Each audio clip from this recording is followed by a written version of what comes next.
If you look around in almost any room or place you stand in America, you will notice something almost immediately. We may have become pretty blind or oblivious to it, as it is something we have all grown up with. When you look around, no two people look the same. There could be a small child with her jet black hair neatly tied back into a ponytail, a white woman with her long blonde hair and her tiny dog in her purse, or a tall black man with his big afro standing in the corner waiting for the bus to come.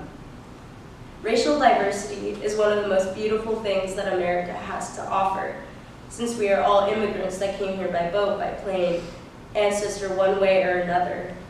Yet not everyone agrees that racial diversity is beautiful. Every day, we see on the media innocent people getting killed because of their color, a black man being killed by a police officer, or mosques or Jewish temples being burned down out of hate crimes, or immigrants being riled into cages, treated like animals. This has been something that has been prevalent in America since its existence. This racism has plagued America since the first people stepped off the boat in the 1700s. Every day there's a voice that defends this racism, but it knows it's not the 1960s anymore, so it can't be blatantly racist. Instead, it offers a form of support, yet also a form of defending racism. It's a voice that reports to the fact that, well, they don't see color. That color is something that isn't important anymore, that black man that has been accused of a crime and put in prison is because he's a criminal, not because he is black.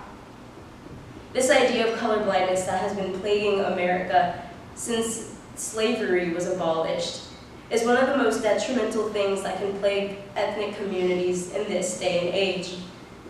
In not seeing color, you don't see the realities of ethnic communities. You don't see the harshness that we face because of our color.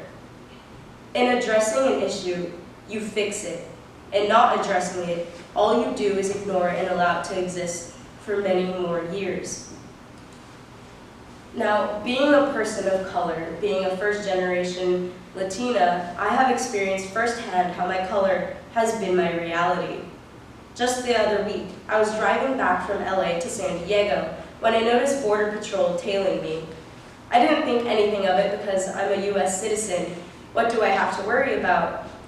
But as the Border Patrol officer started speeding and started getting closer to me, I started recalling those videos of US citizens being detained and abused by Border Patrol, the headlines, everything that depicted US citizens being abused by Border Patrol because they think they're undocumented immigrants harboring illegal drugs. But as the officer looked me in the eyes and saw my childish face and the confused look in my eye, he drove off. Do you think that a white man with blonde hair, blue eyes, fair skin would have had that experience that I had? My color is my reality, and not seeing that will not help communities of color to ever grow or feel safe in this country that they are citizens of. There was an episode of The Daily Show with Trevor Noah where he sat down and interviewed conservative TV show host Tomi Lahren. When discussing racism in the United States, Tomi Lahren responded with, "I've never used racial slurs to talk to people. I've never looked down on someone because of their color." True diversity, to me, is diversity of thought, not diversity of color. I don't see color. I go after Hillary Clinton, and she's as white as they come. When she said, "I don't see color," Trevor Noah, an African man who migrated here from Africa in his late 20s, then responded with, "Then what do you do at a stoplight?" To Tommy's comment, I respond with, "Would you accept that someone wasn't sexist or misogynistic because they don't see your gender?" Or as an anonymous NBC columnist has put it, can you truly and honestly say you don't see color when you see a black man being accused of a crime on media and don't inherently think that all black people are criminal? Because studies by Pew Research Center for Social and Demographic Trends certainly prove that the white community associates black words with criminal words. They associate crimes with the black community. This is not a criminal issue. It's a race issue.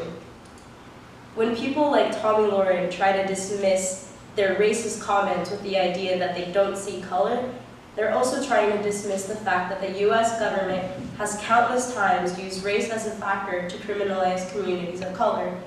If you truly don't see color, then how can you explain cases like the US versus Brignoni Ponce case? A case that allowed, under the 14th Amendment, for police officers to use race as a factor in trying to find which motorists to search and seize. In this case, Mexican appearance was a reasonable doubt for police officers to pull over under suspicion that they were harboring illegal drugs or that they were undocumented immigrants. Or the 9/11, 2001 USA Patriot Act.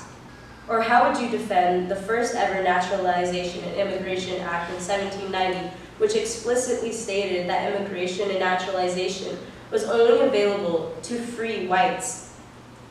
In not seeing color, you dismiss the fact that the US government has seen color and has tried to diminish communities of color and not make them citizens, criminalize them, and even detain them.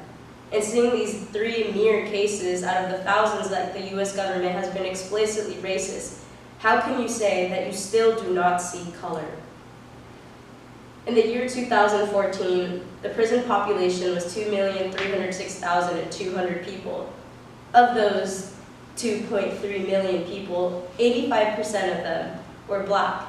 However, this is where the shocking part comes in. Black males and white males are likely to use drugs at the same rate. Yet blacks are far more likely to be arrested or criminalized of possessing drugs, even though whites are more likely to sell drugs. In a census taken from the years 1980 to 2011, whites were found out to be 45% more likely to sell drugs than blacks were, and they were more likely to be incarcerated for drug-related offenses at the state level, according to an analysis of the National Longitudinal Survey of Youth by economist Robert Fairley. How can you still not see color when black people are guilty of the same or even less than the drug-related offenses that white people are? Yet the vast majority of the population of prisons is the black community. The justice system and the prison systems are one of the greatest examples of why you have to acknowledge color, not only in the fact in who's arrested, but in who isn't. Take the case of Trayvon Martin, a 17-year-old black boy who was killed by George Zimmerman, a white man who suspected him of being a robber and being a threat to his neighborhood. George Zimmerman thought that Trayvon Martin was going to rob a nearby house because he thought he had something in his hands. Now this is from the transcript directly of George Zimmerman with Sadford Police Department. He called the police department and believed that Trayvon Martin was one of those assholes, ones that always got away, fucking punks. When Trayvon Martin killed George Zimmerman, he did not feel bad. The items he believed were a weapon were these items shown above. Skittles and an Arizona iced tea were what killed Trayvon Martin. In a colorblind world, sure, you could see a man that killed a boy. But in a colorblind world, if we were all treated equally, George Zimmerman wouldn't have been let off because they believed he was defending himself, even though Zimmerman went after Martin in an alleyway and shot him to death. Justice would have fallen onto Zimmerman and would have been gained by Trayvon Martin and his fellow family members. In a colorblind world, we would see justice, but that is not the case. That is not how we as communities of color are being treated, or how Trayvon Martin was treated.